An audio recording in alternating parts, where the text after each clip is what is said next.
আসসালামু আলাইকুম। আমরা আজকে গণিতের গুণনের ম্যাজিক দেখব। হোয়াইট বোর্ডে দুইটা প্রশ্ন দেওয়া আছে। এক নম্বর প্রশ্ন দেওয়া আছে ৭৭ গুণন ৫, আর ২ নম্বর প্রশ্ন আছে যে ৫৫ গুণন কত ৪। একই রাশি দুইবার, দেখো একই রাশি দুইবার আছে, নিচে যে কোনো সংখ্যা থাকতে পারে। আমরা সাধারণত দেখো কত সহজে গুণন করতে পারি হাতে না রেখে। তাহলে আমরা গুণের নিয়ম কি, ৭ আর ৫ গুণ করবো, ৫ ৭ কত হয় ৩৫। ৩৫ আমরা ৩ আর ৫ একটু ফাঁকে লিখলাম, মাঝে রাখলাম ফাঁকা, মানে ফাঁকা জায়গা মাঝে রাখবো আমরা।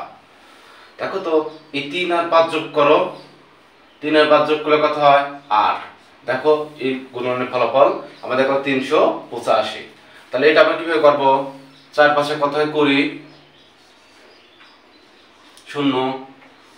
০ আর ২ যোগ করো কত হয় ২ হয়।